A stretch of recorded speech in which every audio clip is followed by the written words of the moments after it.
Bismillahirrahmanirrahim. Assalamualaikum warahmatullahi wabarakatuh. Alhamdulillah wassalatu wassalamu ala Rasulillah wa ala alihi wa ashabihi wa ma'wala amma ba'd. Ikhwati at-talab wa talibat, a'azakumullahu jami'an. نواصل درسنا اليوم ولكن إن شاء الله في هذه المحاضرة لا نأخذ شيئا من المقرر ولكن سنأخذ شيئا من البحث الذي كتبت في المستوى الماضي. Insyaallah pada kesempatan kali ini kita akan membahas lebih detail masalah asma dan sifat tauhid asma wa sifat. Kali ini kita tidak mengambil dari buku pelajaran tapi ini ada makalah skripsi atau makalah bahas namanya dalam bahasa Arab, makalah atau skripsi yang pernah Ustaz tulis waktu kuliah. Ini dia tentang manhajul mukhalifin fi sifatillah. Ini orang-orang yang menyimpang di dalam nama dan sifat Allah kita akan bahas sekarang yaitu mu'attilah, yaitu orang-orang yang menolak sifat dan nama Allah Subhanahu wa taala. Dan bagaimana bantahan terhadap mereka kita telah mempelajari kemarin tauhid asma wa sifat itu menetapkan nama dan sifat sesuai yang Allah tetapkan di dalam Al-Quran dan di dalam sunnah Nabi dengan tidak mentakwil, taktil dan tahrif tahrif ini seperti penyelewengan makna ini maknanya seperti ini dirubah seperti ini. Maknanya contohnya seperti Allah turun setiap sepertiga akhir di akhir malam sepertiga akhir malam itu Allah turun ke langit dunia. Ini orang-orang yang yang pemikirannya ada kerancuan, ada kekeliruan, mereka mengatakan tuh yang turun itu rahmat Allah. Padahal di hadis di hadis itu dikatakan bahwasannya Allah langsung yang turun ke langit dunia ini. Kita akan bahas innal mu'attilah yastakhdimuna al-qiyas aqli fi sifatillah fahum yuqisuna al-khaliq bima yuqasu bihil makhluk. Orang-orang mu'attilah, dicatat mu'attilah itu orang yang menolak sifat Allah Subhanahu wa taala.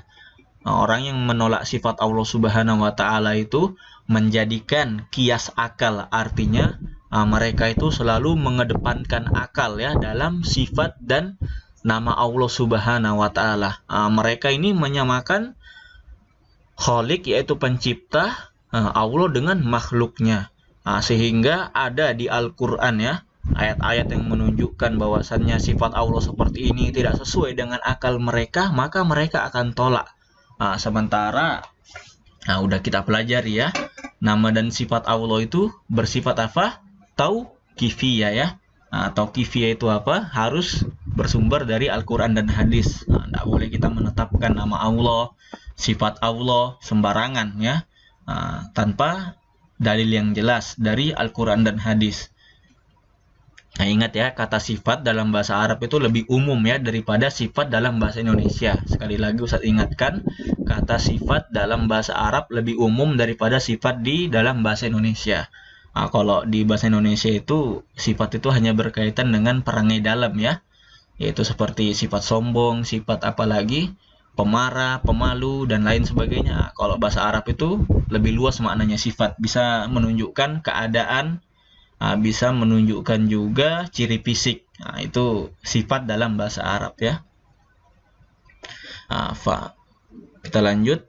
Ini orang-orang mu'attilah, orang-orang yang menolak sifat itu selalu mengedepankan akalnya dalam nama dan sifat Allah Subhanahu wa taala, padahal masalah Allah ini merupakan perkara yang gaib. Artinya apa? Gaib itu mala yudrikul hawas, yang tidak bisa dicapai dengan panca indera kita. Ada nggak dari kalian ini yang bisa melihat Allah Subhanahu wa Ta'ala? Ustaz tanya. Nggak ada kan? Karena Allah itu tidak bisa dilihat ya ketika di dunia, tapi di akhirat kelak Allah itu akan dilihat oleh orang-orang yang memasuki surga ya, khusus untuk ahlul jannah. Nah, ini kata Nabi SAW, innakum satarawna rabbahum ayanan kama tarawnal badar la tudamu ru'yatu. Sesungguhnya kata Nabi kita, kalian itu akan melihat Tuhan kalian ya, melihat Allah itu di hari kiamat di surga kelak itu secara terang benderang. Artinya kita akan jelas melihatnya tanpa terhalang sesuatu apapun. Sebagaimana kita melihat bulan purnama, masya Allah ya. Ketika bulan purnama itu gimana di pertengahan bulan Komariah ya. Bulannya yang dipakai umat Islam itu bulan Komariah. Nah, itu kita akan melihat Allah itu seperti melihat bulan yang terang benderang. Gimana ketika antum melihat bulan itu yang lagi purnama, jelas kan cahayanya? Begitu pula di akhirat kelak kita akan melihat Allah ya, seperti melihat bulan yang terang benderang tuh di mana? Di atas ya, melihat Allah Subhanahu wa Ta'ala. Dan kita akan melihatnya dengan jelas, tidak tertutup oleh sesuatu apapun. Itu Allah Subhanahu wa Ta'ala. Di dunia tidak, makanya kita tidak bisa mengira-ngira ya bentuknya Allah seperti apa, Allah itu bagaimana, gini-gini. Kita hanya meyakini apa yang Allah tetapkan di dalam Al-Quran dan Nabi tetapkan di dalam hadisnya atau sunnahnya ya. Falam yafhamu min nususi sifat asyari ilama yaliku bil mahlukin wa hadal khilaf ma fatarallahu alaihi al-ibad man annahu laysa kamislihi syai'. Ini orang-orang Mu'attilah ini itu menyamakan Allah dengan makhluk ya, artinya sesuatu sifat yang tidak sesuai dengan akal mereka nafikan ya, mereka tolak ya. Seperti Allah punya tangan. Ini jelas di ayat Al-Qur'an ya. Yadullah faqa aidihim. Baru wajabaka wajhu rabbika. Wajah Allah itu akan kekal ya. Ini orang-orang Mu'attilah. Ini mereka menafikan wajah Allah. Nggak tahu kenapa mereka ini. Katanya ketika kita mengatakan Allah itu punya wajah, berarti kita menyamakan Allah dengan makhluk. Ini kata mereka ya. Tapi kita Ahlussunnah wal Jamaah tidak seperti itu. Kita tetapkan ya, Allah itu punya wajah sebagaimana di dalam Al-Qur'an dan hadis. Bahkan Nabi juga pernah berdoa itu wazia dalam tafsir surah apa Ustaz lupa itu. Artinya pokoknya makna ziyadah itu yaitu melihat wajah Allah Subhanahu wa Ta'ala. Karena dalam hadis dikatakan nikmat yang paling besar di akhirat nanti melihat melihat wajah Allah Subhanahu wa Ta'ala, bukan melihat bidadari. Wajah Allah itu jauh lebih indah daripada bidadari yang super cantik itu, atau bahkan artis-artis Korea yang antum tonton semua. Ingat ya, wajah Allah itu lebih indah daripada artis-artis Korea. Ustaz nggak tahu nih, nggak pernah nonton Korea ini, nonton pun cuma sekilas saja ini, nggak demen Ustaz ini. Itu masya Allah, Allah itu jauh lebih indah daripada artis-artis Korea yang kalian kagumi ini. Itu wajah Allah. Ini mereka ini menolak. Intinya kaum Mu'attilah itu menolak, katanya sama seperti makhluk. Kita katakan memang Allah punya wajah, tapi wajahnya tidak sama seperti makhluk ya.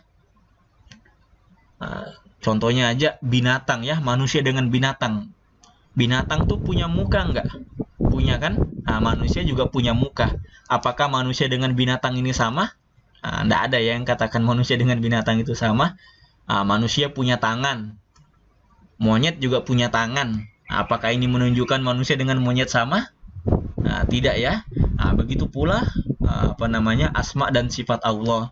Allah tetapkan bahwasannya Allah itu punya tangan, Allah itu maha mendengar, Allah itu melihat. Apakah Allah ini sama dengan makhluk? Tentu tidak ya.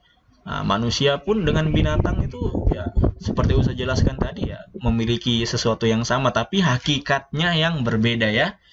Jenis pendengarannya yang beda. Manusia sama seperti kelelawar punya pendengaran, tapi pendengarannya kelelawar ini Masya Allah ya, lebih hebat lagi ya. Bahkan mungkin antum lupa Ustadz namanya ini di pelajaran biologi itu, ekolokasi ya kalau nggak salah ya. Nah itu kelelawar itu bisa menentukan arah, bisa menentukan benda yang di depannya, hanya dengan pendengarannya saja. Nah ini aja udah beda ya, gimana dengan Allah ya yang menciptakan. Tentu pencipta itu lebih hebat daripada yang menciptakan. Wa kadzalika la yajuzu an yashtarika huwal mahluk fil qiyas syumuli wa huwal qiyas al mantiqi bihaitsu tastawil afrad bi kulli yashmalu. Ini sama kayak saya jelaskan tadi. Enggak terasa ya sudah 10 menit ya. Ini walillahil masalul a'la, ini dalilnya surah Asy-Syura ayat berapa ini? An-Nahl ayat 60 ya. Walillahil masalul a'la. Sesungguhnya Allah memiliki perumpamaan yang paling tinggi. Bayangkan makhluk yang terhebat di dunia ini. Masalah pendengaran, pendengaran Allah jauh lebih hebat daripada makhluk itu. Ingat ya. Ini Allah Subhanahu wa taala ini mampu mendengarkan semua makhluk yang berbicara, bahkan bahasa binatang, semut yang suaranya kita tidak bisa dengar itu, apalagi protozoa, amuba, makhluk-makhluk kecil itu Allah bisa mendengarkannya. Bahkan di dalam ayat itu yusabbihu lahu lupa Ustaz, di juz 29 banyak ini. Yusabbihu lillahi ma fis samawati wa ma fil ard. Sesungguhnya semua yang di langit dan di bumi itu bertasbih ya, mentasbihkan Allah, mensucikan Allah, mengatakan subhanallah dan zikir yang lainnya ya. Itu Allah dengar ya. Masya Allah, daun-daun itu berzikir semua, batu-batu dan lain sebagainya semua berzikir kepada Allah. Cuman hanya Allah yang mendengar ya. Kita manusia tidak bisa. Ini maha hebatnya pendengaran Allah. Bahkan makhluk mati pun yang berzikir itu Allah maha mendengar ya. Makanya tidak bisa disamakan Allah dengan manusia itu ya. Kita menetapkan Allah punya tangan, Allah punya wajah, dikatakan kita menyamakan dengan makhluk. Sementara kita mengatakan bahwasannya Allah itu berbeda dengan makhluknya. Wajahnya beda, tangannya beda, pendengarannya beda, dan lain sebagainya. Kita ini pertengahan ya. Ini dalam masalah asma wa sifat ini ada 3 golongan ya. Kita tinggalkan aja dulu ini ya. Dalam masalah asma wa sifat itu ada 3 golongan. Yang pertama, golongan yang menetapkan apa-apa yang Allah tetapkan di Al-Quran dan Sunnah. Ini ahlu sunnah wal jamaah ya. Rasulullah, sahabat, tabi'in, dan ulama-ulama yang berpegang kepada pemahaman mereka ini. Mereka menetapkan Allah itu ada di atas langit, Allah itu Allah itu maha mendengar, Allah istawa alal ars, bersemayam di ars. Apalagi Allah turun ke langit dunia ini di sepertiga akhir malam. Itu ahlu sunnah wal jamaah, menetapkan apa yang di Al-Quran dan Sunnah tetapkan. Yang kedua namanya Mu'attilah. Ini Mu'attilah juga banyak ya. Ini ada juga jenis-jenisnya mereka ini, terpecah lagi mereka ini karena memang dasar pemikirannya itu akal mereka ya jauh daripada Al-Quran dan Sunnah. Makanya di mereka sendiri pun banyak perpecahan. Kalau kita ahlu sunnah sama semua dari zaman Nabi sampai sekarang, ahlu sunnah itu sama. Ini dia Al-Mu'attilah, ini mereka yang menolak sifat ya. Mereka yang menolak sifat, yang menjadikan akal mereka itu sebagai tumpuan utama, asas dalam berpikir. Makanya mereka ini apa-apa yang tidak sesuai dengan akal mereka itu mereka tolak. Sementara akal manusia itu terbatas ya, tidak bisa mengetahui sesuatu yang goib. Ada nggak dari kalian ini yang bisa tahu wujud Allah, bagaimana bentuk Allah? Tidak ada kan? Makanya kita hanya meyakini, menetapkan apa yang dari Al-Quran dan Sunnah. Dan yang ketiga ini, kelompok yang tersesat dalam masalah asma wa sifat Allah ini adalah kaum musyabbihah, yaitu menyamakan Allah dengan makhluknya. Ini banyak yang mengatakan muka Allah sama seperti muka kita, tangan Allah sama seperti tangan kita, apalagi pendengaran Allah sama seperti pendengaran kita, Allah sama seperti kita. Ini kelompok musyabbihah. Ahlu sunnah, kita ini ahlu sunnah insya Allah berada di pertengahan ya. tidak menafikan sifat ya yang Allah tetapkan. Allah tetapkan Allah punya tangan, kita tetapkan Allah punya wajah, kita tetapkan, tapi perlu digarisbawahi wajah, tangan, sifat Allah yang lainnya tidak sama seperti manusia. Nah, itu ya. Udah 15 menit ini. Kita akhiri. Subhanakallahumma bihamdika asyhadu an la ilaha illa anta astaghfiruka wa atubu ilaik. Wassalamualaikum warahmatullahi wabarakatuh.